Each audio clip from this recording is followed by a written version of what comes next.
Ahoy, and welcome back to Titanic Talkline. I'm gonna try to keep this brief. I always say I will, and then I don't. So I'm just gonna say remember to rate, review, and subscribe to the Talkline. And let's get on with today's interview. Well, thank you so much for joining me. I was wondering if you could just quickly introduce yourself and tell me a bit about who you are before I pepper you with questions. Great. I'm Lindsay Littleson. I live in Scotland and I have written a book set on Titanic called The Titanic Detective Agency. It was published in 2019 and it's become quite popular in schools in the UK, and I'm really enjoying talking about it to people because when I started I didn't know very much about Titanic, but I'm now a complete Titanic nerd. I just love I just love talking Titanic. That is, I think, the best way to come about it then. So you didn't start out as a Titanic fan, so why don't you it sounds like the journey to this book and your journey to Titanic are kind of intertwined. Could you tell me a bit about your journey through this book then? Like Yeah, how it got started and where the idea came from? what happened was my publisher asked me if I could write a book set on Titanic, but if I could give it a Scottish twist. And my first thought was not really, because Titanic was built in Belfast. It was traveling from Southampton to New York. It didn't have a Scottish connection. It wasn't a Clyde built ship, and maybe it Sure. would have been better if it had been. Who knows? But the thing is, I thought, well, what if I just make up Scottish characters? And like they do in the movie with Jack and Rose. Hmm. And I started to think about that, and then I did a little bit of research, and I discovered, that one of the most visited Titanic graves belongs to the Irish fireman Joseph Dawson, who Hmm. just happens to share an initial with Jack, and people visit his grave thinking he is Jack from the movie, a fictional character. And I thought, actually, I don't want the children who are Yeah. reading my book to be confused about who's real and who's not. So I think they everybody, also had some trouble with that grave where people were accidentally desecrating it. mm, Well-meaning fans were just leaving tons of garbage there and writing things and leaving notes, and it maybe whether it's well intentioned or not, that's not how you want anyone's no, grave to be treated, even if it's done with the best of intentions. absolutely, absolutely. And I just thought, rather than getting children mixed up about fiction and non-fiction, why Sure. don't I just make everybody in the book a passenger or a member of crew on the ship? So I started looking at the passenger lists, and I looked at the first class passenger list first of all. And yes, there were children on Titanic in first class, obviously, but they were mainly American children Hmm. travelling home Right. from holidays in Europe. And I thought, actually, what I want is somebody who's doing something life changing. They're leaving their home country, they're moving across the sea to a brand new life. The And immigrant story. so I looked at the second class passenger list instead, and I found the only person on the ship who would do. She was perfect. She was from Aberdeen, so she was 12 years old. She gave me my Scottish twist with the Aberdeen connection. Best of all, though, Bertha Watt was travelling with her mum. Her dad was an architect, and he had moved 6 months earlier to America. So he was safely in America. If he'd been on the ship with them, my story would have had a very sad ending for my Oh main man. character, and Yeah. I was hoping to avoid that.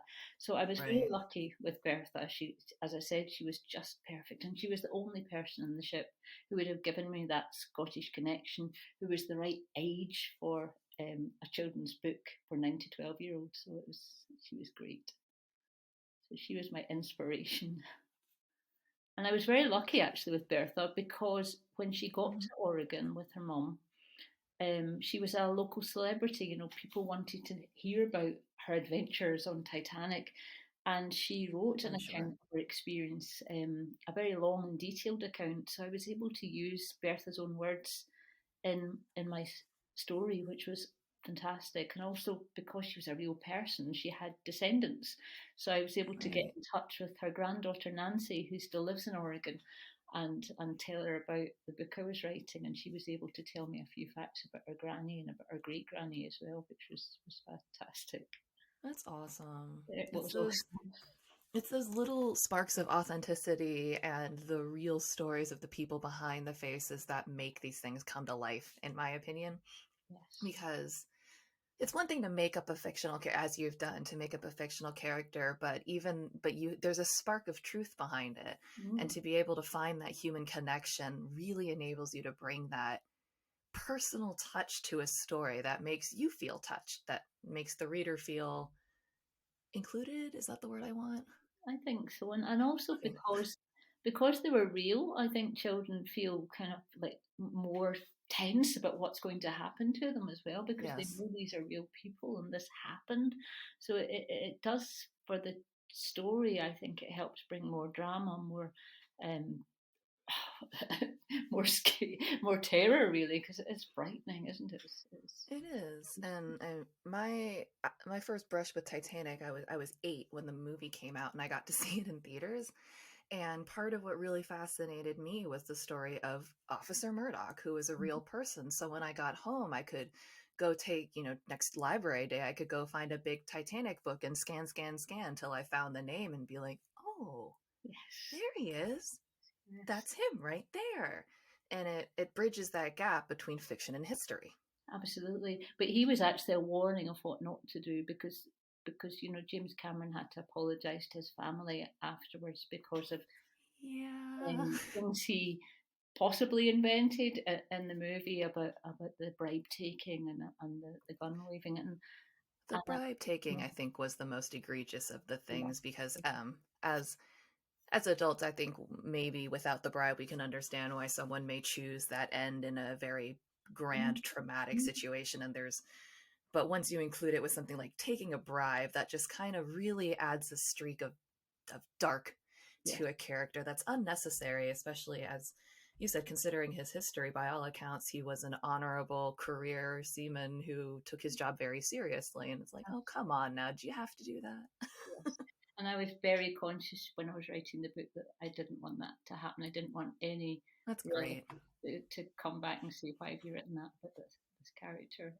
So yeah, That's reasonable. I was so careful. But where did you come up with the idea for not just writing a Titanic book, but a Titanic book for kids? Because again, this is a very, very grave situation. Mm, I try to think I like to write as well, but I haven't published anything. Like if I were to try to write a book for children about something like the Seawall ferry disaster, I don't know that I could bring that down. I don't know that I could digest it down to a level where it's not traumatic for a mm. child. I was very conscious the whole time that I was writing for that age group, Yeah. for 9 to 12s, and I didn't want it to be too harrowing. Obviously, I don't want to give children nightmares. And the best way for me to write the book was to just focus on what was happening to my characters and not to, they don't have a huge overview of what's going on. It's just what's happening to them. But obviously, it's a huge tragedy and there's no getting round that. It's a very popular topic to be studied in UK schools. So um, we do read books set on Titanic and I think mine, you know, I hope that I've tackled it really sensitively and that children will be uplifted because I've tried very hard to give it. You couldn't give it a happy ending that wouldn't have been realistic or fair. Sure. So I've given it a hopeful ending and an uplifting ending for the people, the children who survived. Because that's and that is true to as far as Bertha is concerned, she was an amazing person, and her mother was an amazing person. Her mother was very courageous. She rowed. That's what Nancy had told me, that she was very good at rowing. So she had helped to row the lifeboat away from Titanic. This is her mother Bessie. Wow. And then when Bertha and Bessie got to America, Bertha was quite traumatized, and her mum said, "Well, the first thing we're going to do, dear, is we're going to go on a boat ride. We're going to go on another boat." And that's what they did. And Bertha actually grew up to be a very keen yachtswomen. They owned a boat. They lived in British Columbia on an island that could only be reached by water. She didn't just survive, she thrived. And I think that was very much thanks to her mum. So I think it's a kind of powerful message, isn't it? That trauma, if you've got support, you can get through just about anything. You're absolutely right. And I talk a lot in other episodes about the fate of some of the officers who were very much plagued by what we now know as PTSD. And, Mm. Officer Charles Lightoller, second officer, a high ranking, again, career seaman, couldn't take baths after the Titanic disaster. And it's just, especially with men of the time, you didn't really offer them that kind of support. It was very much push it down, push it down, push it down until you explode. But it's wonderful that she had the support of her family, and it just goes to show you that if you do have the support, you are able to overcome things. And it's not to say that these men and other women who didn't have that support were really weak or anything. It just Yeah, goes to show that you have to have that. You have to have at least someone who loves you enough to let you lean on them. absolutely. And to talk. I mean, I think I compare to the Ruth Baker, who 12-year-olds as well, and she got off Titanic, and her mother said, "We'll not never talk of this again." And I just thought, Yeah. that kind of approach, and I think a lot of, particularly the men, suffered from that. That kind of stiff upper lip. Let's just get on with life, and it did haunt them.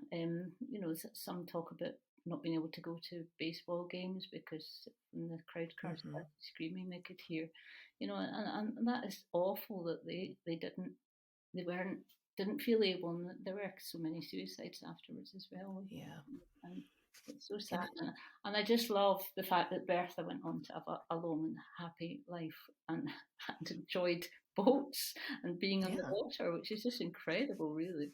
It's almost a really contemporary story because a lot of media now, especially big box media for children, with Encanto and Turning Red and other TV series that are coming out, are about dealing with generational trauma Mm, and how that heals. And I think that story is a really, really, really great example of how you can let it affect you. Don't talk about it. As soon as we step foot in New York, if you mention Titanic again, I'll smack you. yeah. Very much like don't bring it up. No one wants to talk Mm, about it. And when you're not able to process it, it turns into this burden that your children and their children and their children will carry until someone finally decides to try to open the trunk. yes, absolutely. And you could hear that when Frank Parentis, when he was talking when I listened to it just recently, and talking about having nightmares still all those years later, and that was in 1979. And it was so, and Yeah. absolutely, you needed help. They all needed help at the time, but it wasn't available. The vast Mhm. majority. Bertha was a lucky girl, really, and her mum. And I think that's a really unique story then to be able to base, especially something for children around where it's like, as we were just saying, it's a very heavy event, but Mm, you have this real life story, an example to show of how overcomes the wrong word. You can move past the burden of the initial trauma and learn to live with it instead of being forever barred by it. yes, yes, hopefully. I mean, obviously, yeah. I mean, I don't know what it'd be like to live with something like that, but lots No. of children do live through really difficult situations, Hmm. and this idea of yes, your parents can help support, teachers can help support. There are people out there and talk to help you get through things. So yeah, that was an important part of the book. But as I've said, it's very much a historical novel, and I've tried to Hmm. stick to facts as much as I can, despite the fact I am obviously writing historical fiction. Where did the idea come to you? Like I can't imagine just sitting in my backyard thinking, I'm gonna write a historical fiction about, like, I like Titanic, so I can't just imagine sitting up and going, I'm gonna write an historical fiction about, I'm so bad at history, the Hindenburg.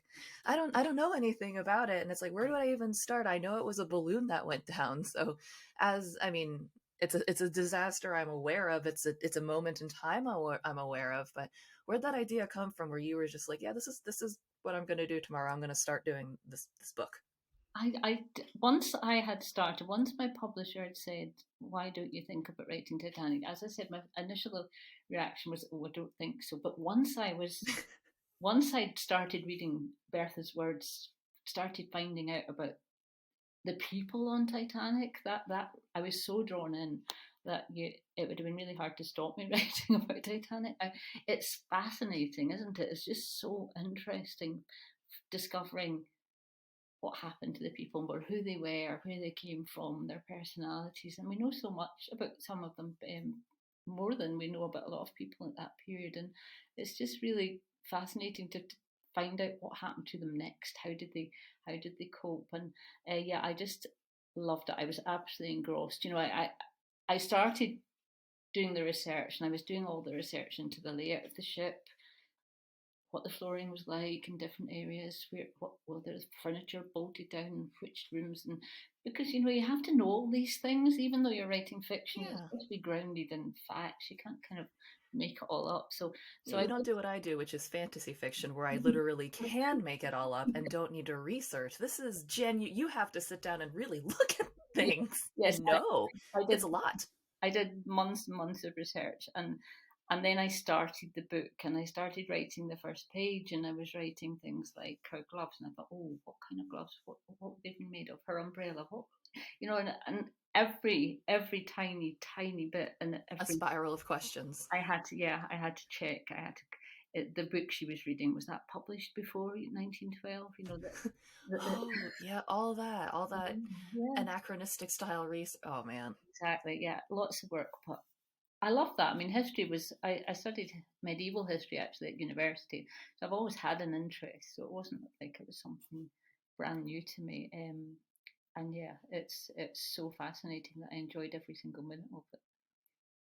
I think there has to be a Venn diagram for like medieval slash Arthurian legend and Titanic where there's an overlap because you're the second person I've spoke to who has an educational background in, well, hers is an Arthurian legend. So it's like there has to be some correlation between the two. And I wonder if some of it is just the opulence of both times.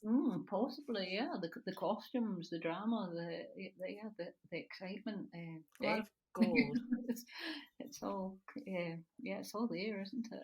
There's a lot of ceremony in both, a lot of fancy dinners, a lot of meals. The upper class had nothing to do but travel and change clothes 13 times a day. It was an era of leisure for that very high elite group. This is a complete tangent, but it was just like, wow, I think there's a little something there. Yes, Is my I know. non-scholastic opinion.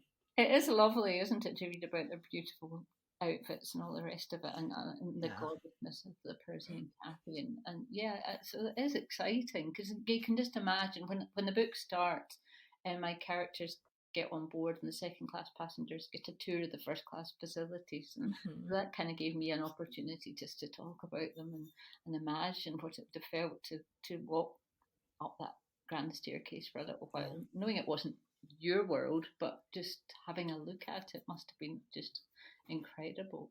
Um, and how they must have envied the first class passengers and thought, wow, this is incredible. Because even the first class, I think, were impressed, and they were used to opulent surroundings. But funnily enough, Bertha's mother wasn't particularly. She felt the ship wasn't fast enough, and it smelled of, of paint, and she couldn't wait to get to New York and get off. She sounds like she would have preferred to go on a Cunard Yeah, liner. she was a practical woman. She no time for nonsense. Yeah.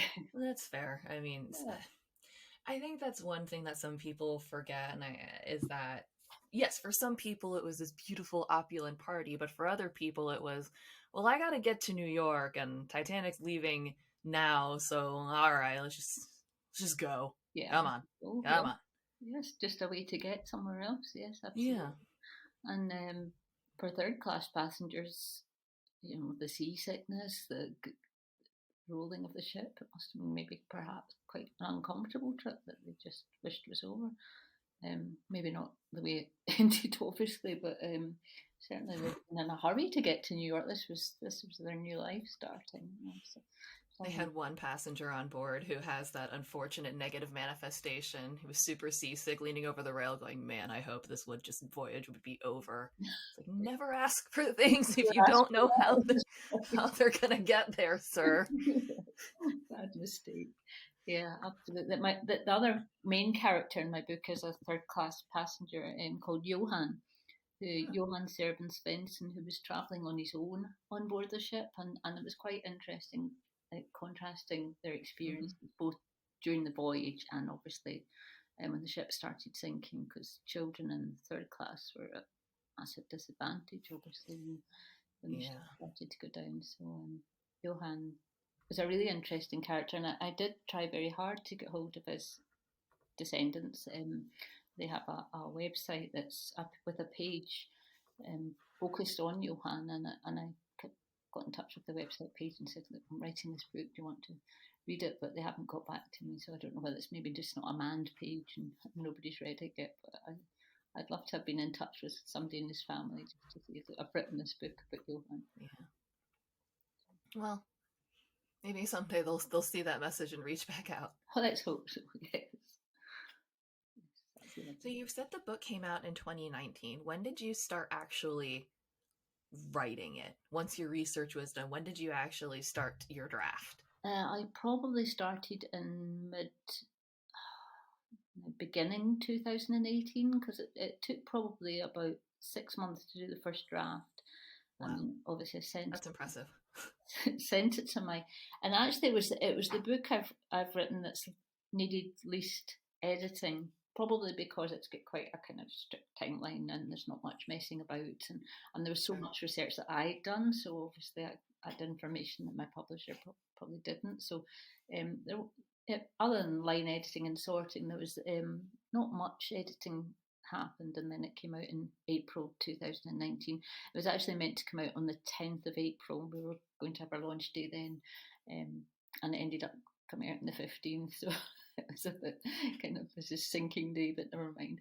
Let's hope the book comes out nicely. And yeah, it was lovely. It's, as I say, it's going down really well in schools in the UK, and lots of children have said how much they're enjoying it. So yeah, it's good. Have you been doing a lot of talks at school or like virtually or? Yeah, I do talks in person, and one of the tiny silver linings about the whole COVID horror was that I was kind of stuck at home, and children were at home for quite a long time, and teachers started getting in touch saying, "Could you do a Zoom um, talk?" And it wasn't something I'd ever considered doing before. I had no Right. experience of Zoom. I mean, probably lots of us didn't. We just didn't know what this was about. And it did enable me to visit schools in southern England that I wouldn't, the transport, the expense would have been just too much. So I'm still doing that. It's something that's continued. And so I do quite regular Zoom visits to schools, which is lovely.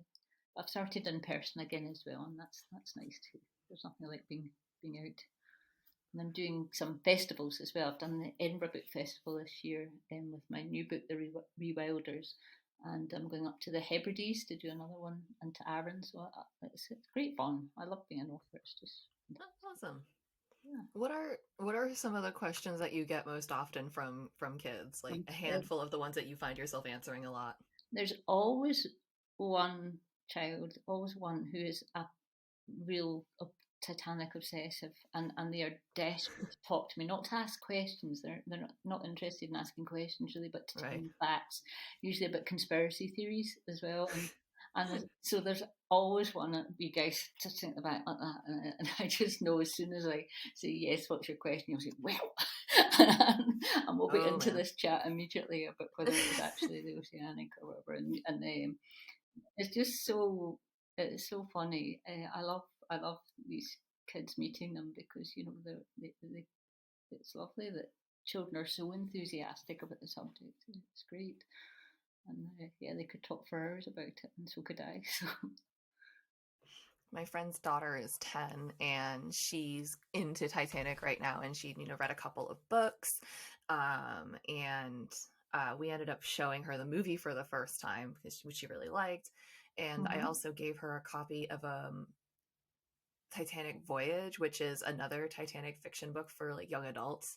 And it's really interesting, to see this younger generation of Titanic fans, reading books that I've never heard of because they weren't around when I was a kid, because it's new. And I think that's really cool that there's still new media coming out, and that there is not just room for it, but a desire for it. Like people want more contemporary, more new takes.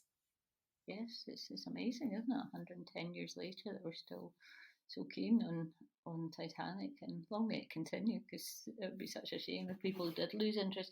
I suppose the interest hasn't been there for that long, though, has it? I mean, when you think about it, it wasn't really of huge interest until Ballard found Titanic, and then it all kind of started up, and it went from there. So in the intervening years, it just seemed to have vanished, really. And it's yeah, it's great that it's people are so keen, and that there's still new things coming out, new books, new movies, hopefully, Yeah.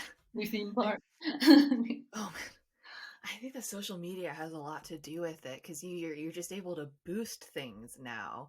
Whereas before, if you self-published a book in Vermont, if there was no internet, it's like, how are you going to tell somebody in Montana about it Yeah, unless you somehow catch a break about it and it becomes picked up and X, Y, and Z. But now, if you're an independent writer, you can harness social media to get your story out. absolutely. Yes, yes. And I think that's wonderful, isn't it? The internet has, there are downsides, obviously, but the connections are just fantastic. I just love that about the fact that the world just has got so much smaller and we can talk to one another. Is fantastic, and, and share interests in Mm-hmm. common across the world. It's true. So, I've talked kind of broadly about Titanic at you, but I want to talk about your book itself. So, what is it about? What is your book about? Well, it's a detective story. My main character Bertha gets on board the ship and meets an 8-year-old girl called Madge, and they're bored basically, and they decide Madge sees a Bertha sees a magnifying glass, picks it up, and decides that perhaps setting up a detective agency might be a good way to spend the time, because they've become suspicious of a gentleman in second class who's calling himself the Hoffman, and he's got two little boys with him. Um, and so they start kind of following him about and trying to find out what's going on, because his story doesn't quite ring true about why he's travelling on his own with these two little lads.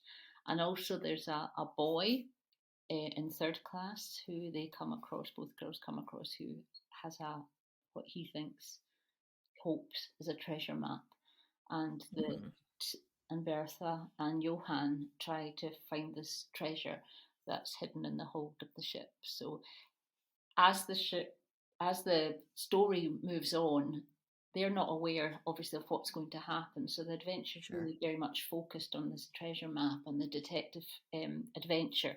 And I did that very much because the ship doesn't sink until the 15th of April. It starts going down on Mm-hmm. the 14th. So you can't have all that time. You know, that's about 60-70% through your book where nothing very much is happening. And I don't want it to have that kind of issue.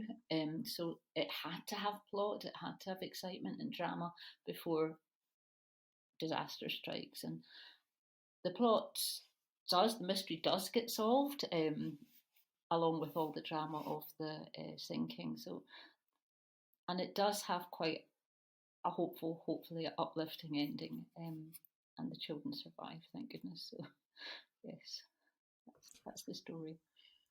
Are the boys that they're looking at the two French boys? Yes, yeah, Ah, yeah, I was gonna say, that story sounds somewhat familiar. To be perfectly fair, I think I'd also be suspicious of someone with a very weird story and two children that did not speak English, so you yeah. couldn't verify it. Be like, you're off. Yes. And Bertha said in her account, you know, in 1912 in her class newsletter, that she had Hmm. met the little boy, she'd played with them. So this, you know, it was fact, and that she was suspicious. So I just took it that little bit further with having the detective agency, and having this kind of game that they're playing.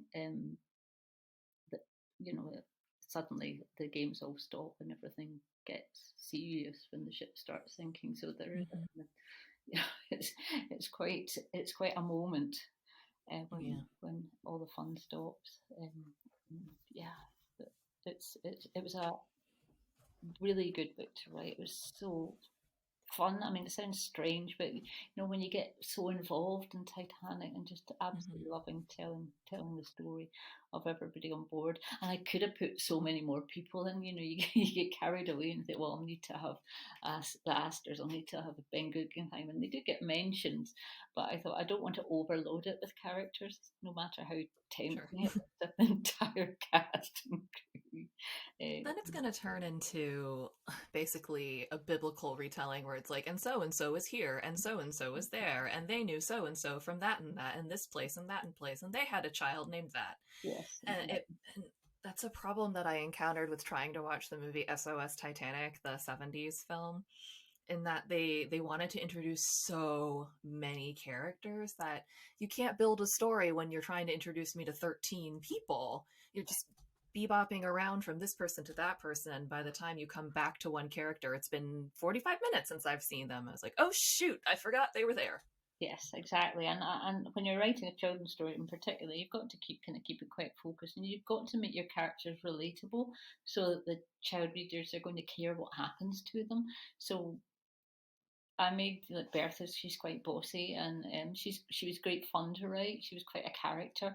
I took things I knew about her, like her favorite subjects at school was gymnastics, so I knew she was quite physically confident.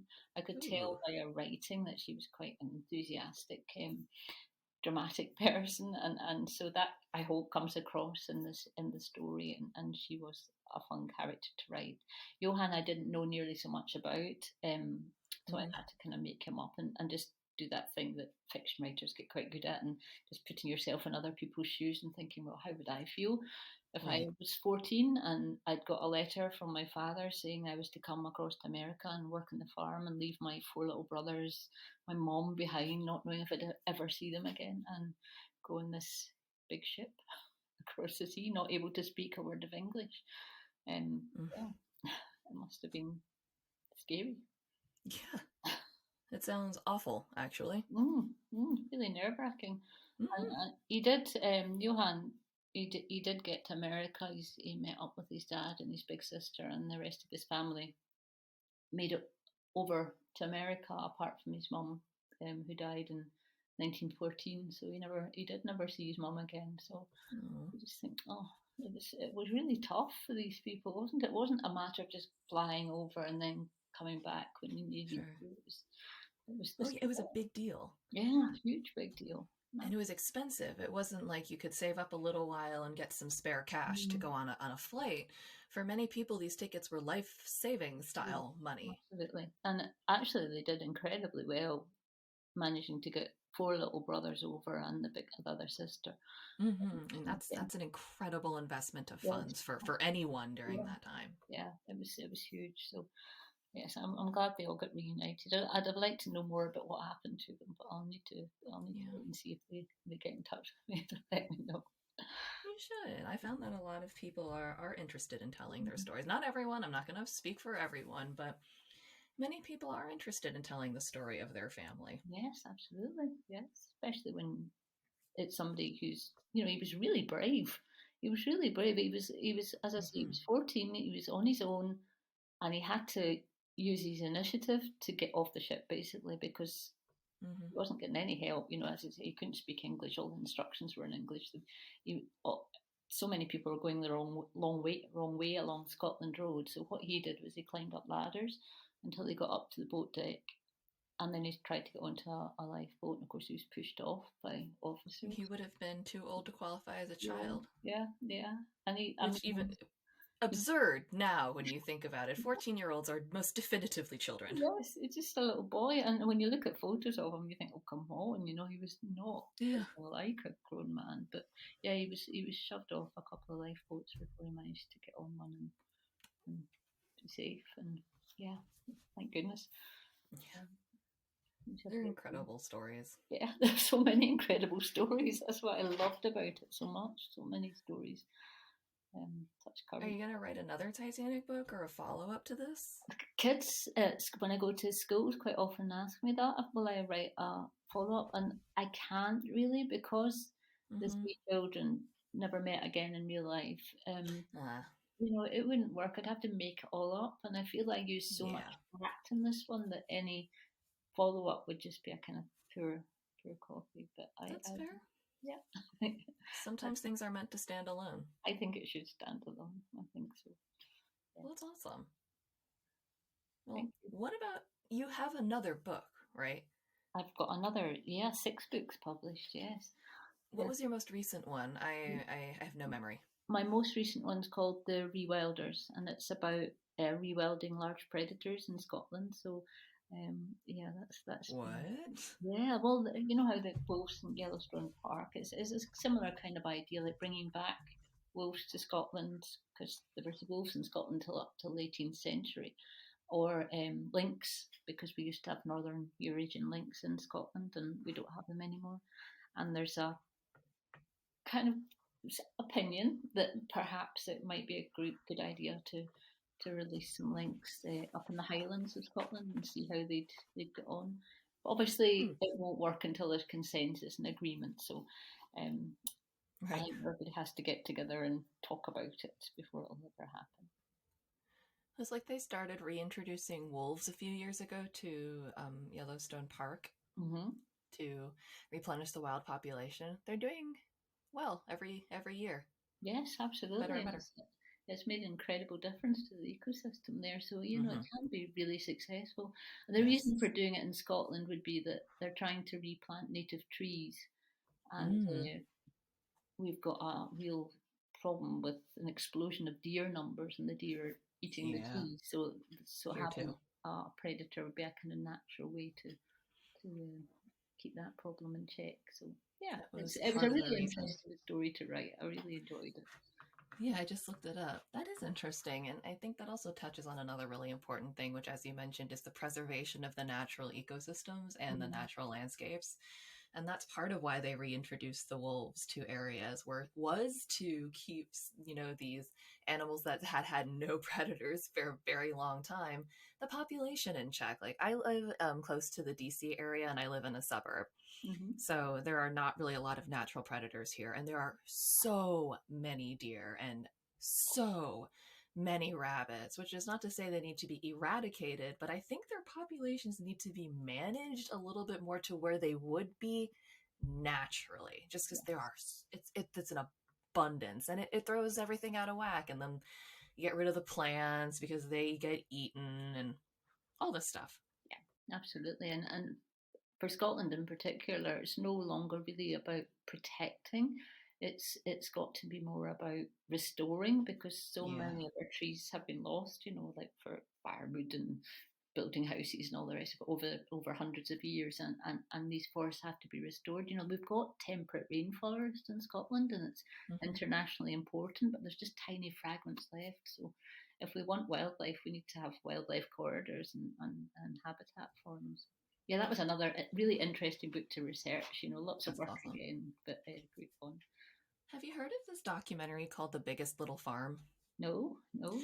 My mom had me watch it a few years ago, so I'm a little fuzzy on the specific details, but it was really good. It was about a couple who decided that they just bought a farm, Mm-hmm. knowing nothing about it, but they decided they didn't want to have a traditionally commercial farm. They wanted to do natural farming where they worked with the landscape and restored the balance of the ecosystem. And it's about their journey, to bringing in the specific predators that used to live in the area and encouraging like these things which are necessary and finding out what's a pest and what's not, how to manage this, adding ground cover to preserve everything. It was a really, really interesting look at returning land to its natural state and then learning to work with it to produce what you want it to. So it's a really good documentary, Yeah, maybe a little boring for kids, but really good.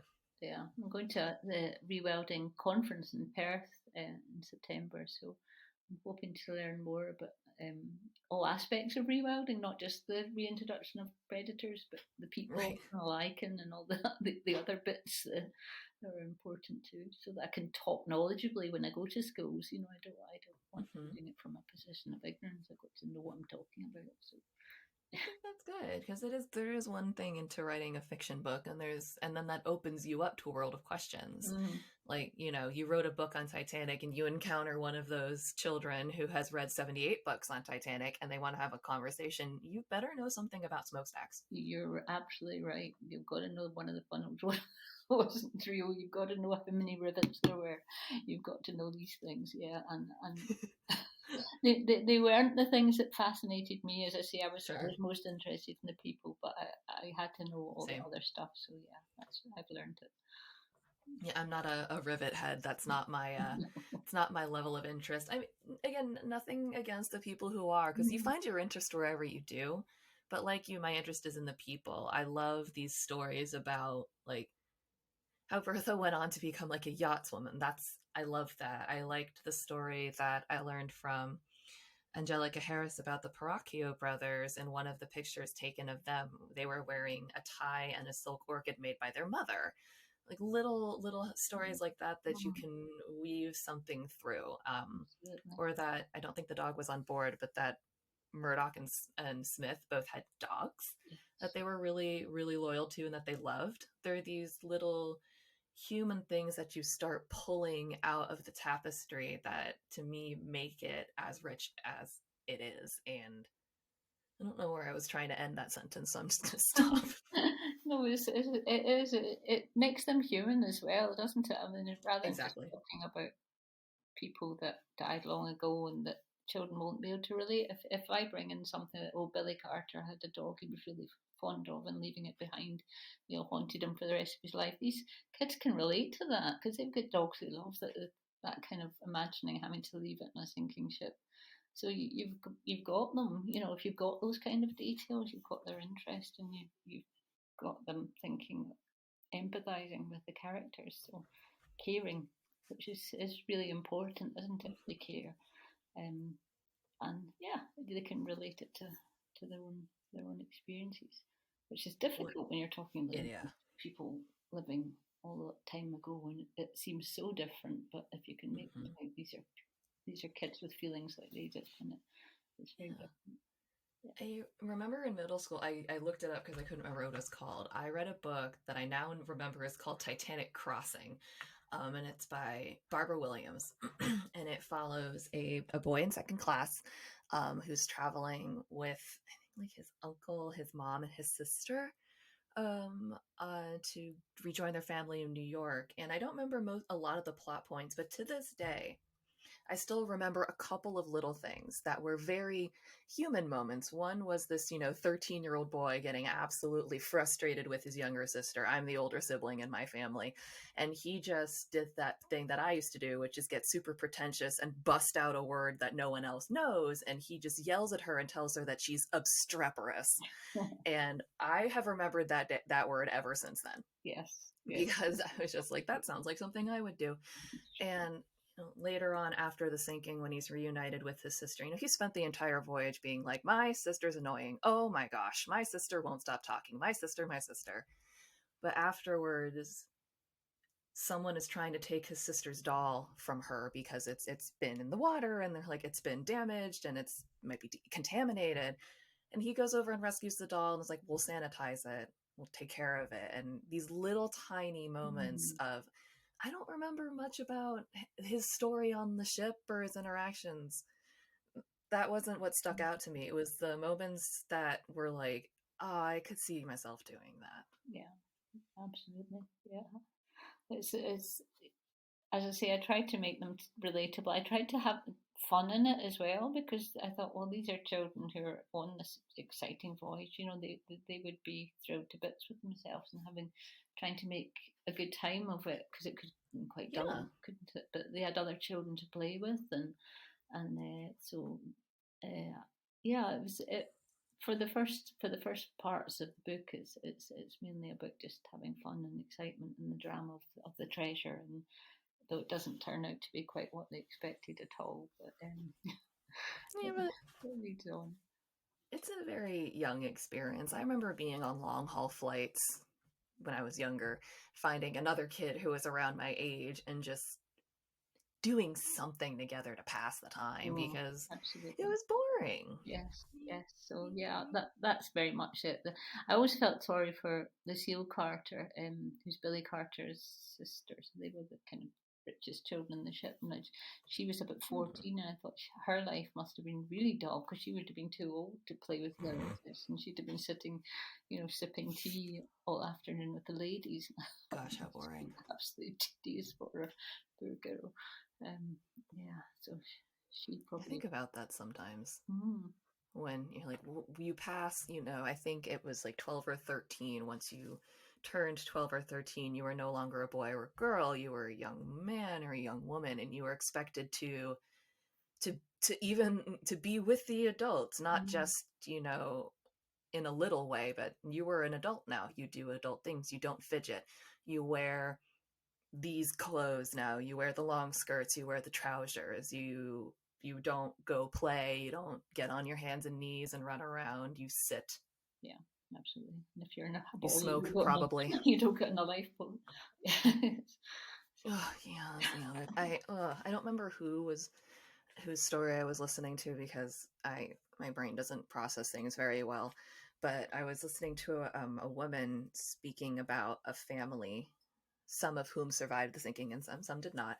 mm, And I think one of the young men traveling with them had turned 13 that day, oh, and who was wearing like his first pair of trousers, and they were trying to convince him to go with the children because they were like, I think they were going to let him, like even the mm, crew was like, come on, but he refused. He was like, I'm a man now, no.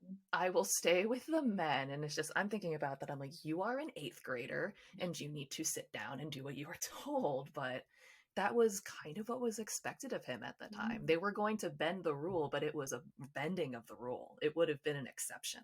yeah, yeah, and even the ones that got on board, like Billy, the story of him, his mother putting on her hat on his head to try and save his Hmm. life, and these things followed them afterwards, as kind of like bad use of Horribly. time, isn't it? I mean, absolutely shocking. You just think, oh my goodness, these were children. And even for the adult men, the judgment on Hmm. them is so harsh. I find it shameful, not for them, but for the people that No, judged them, for yeah, how dare you. yeah, absolutely. I mean, you haven't been in that situation. How on earth? I mean, I know I would be fighting for the nearest lifeboat.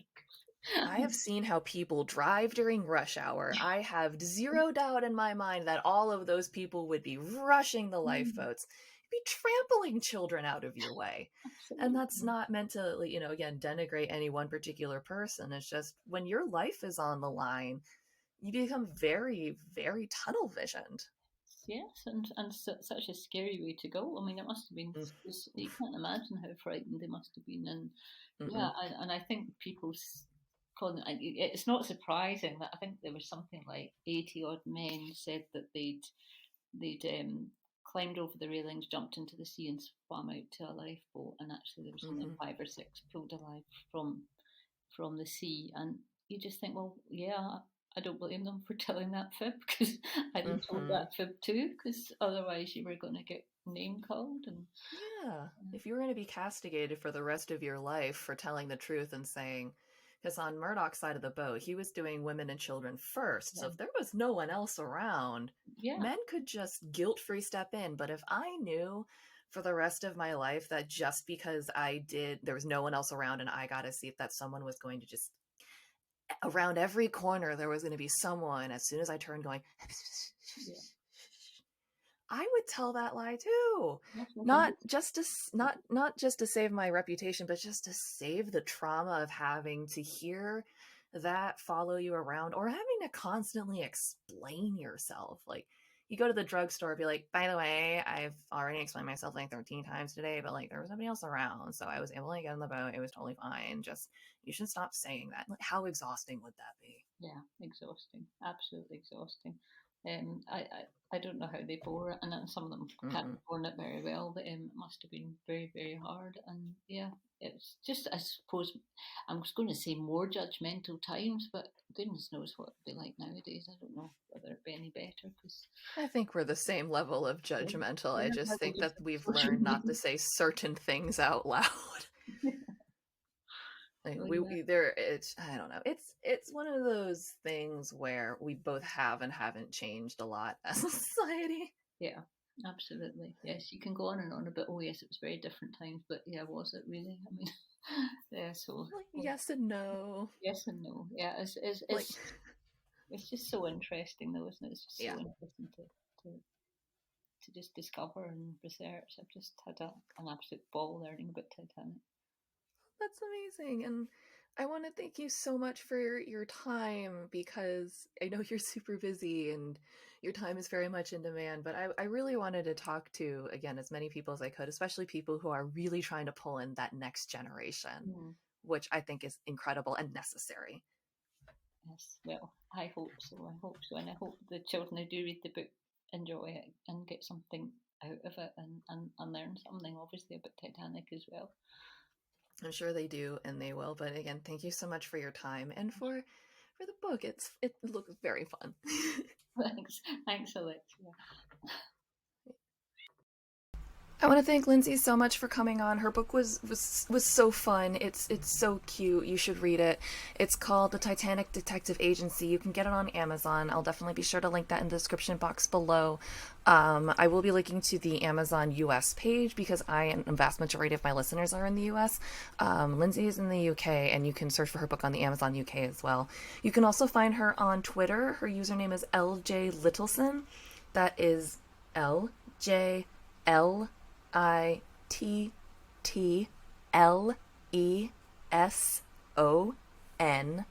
and that's her Twitter username. And her Instagram, if you want to get in touch with her, there is Lindsay Littleson. That's her full name, LindsayLittleson, at Instagram. So it's Instagram.com/Lindsay Littleson. And you can find her on her website, which is lindsaylittleson.co.uk. Thank you guys again so much for listening. Be sure to leave me a review, subscribe, even though I'm pretty sure that most of you who are listening are obviously already subscribed. Otherwise, you'd be really, really, really, really sad Titanic Talkline listeners. Well, you make me a sad Titanic Talkline host if you're listening and not subscribing. That's a lie. I actually just like that you're still listening. And I will see you in the next one. Bye!